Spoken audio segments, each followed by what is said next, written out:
Bir qaynananın 3 dənə yeznəsi olur, böyük, ortancıl, kiçik qızın ərləri. Fikirləşir ki, bunlar məni nə dərəcədə çox istəyir, bir yoxlayım, görüm. Nəsə götürür bunların böyük yeznəni, ailəsi ilə bir yerdə aparır dənizə. Gedirlər, çimirlər, yeyirlər, içirlər. Birdən qaynana özünü tulluyur dənizin dərin yerinə. Başlayır qışqırmağa ki, ay yeznə, bəs boğuldum mən, kömək elə, ay yeznə, kömək elə. Böyük yeznəsi tez qaçır, tutarır qaynanasın. Səhərsi gün yeznənin qapısının ağzına bir dənə qara BMW, üstündə də bir dənə məktub. Yeznə açır oxuyur, görür yazılıb ki, həyatımı xilas elədiyinə görə sənə minnətdaram, hörmətlə qaynanan. Üstündən bir neçə gün keçir, deyir, qoy ortancılı yoxlayım, görüm nədir, nə deyil. Gedirlər yenə dənizə, yeyirlər, içirlər. Birdən arvad yenə özünün həmən taktika ilə tulluyur dənizin dərin yerinə. Başlayır qışqırır ki, ay yeznə, boğuldum, gəl mənə kömək elə. Deyəndə ortancıl yeznə də tez qaçıb kömək eləyir.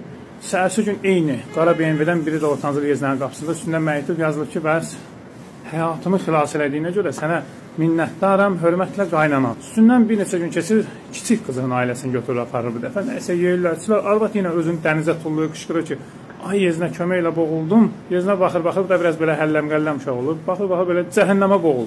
Üzə bilmirsən, nəyə girmirsən ora? Nəsə xilas eləmir. Arvad boğulur, ölür. Nəsə məclislər zadı yola verirlər. Bir neçə gün keçir.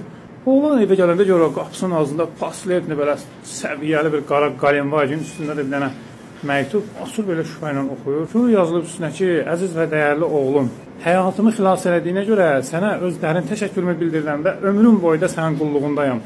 Çox hörmətlə qaynatan.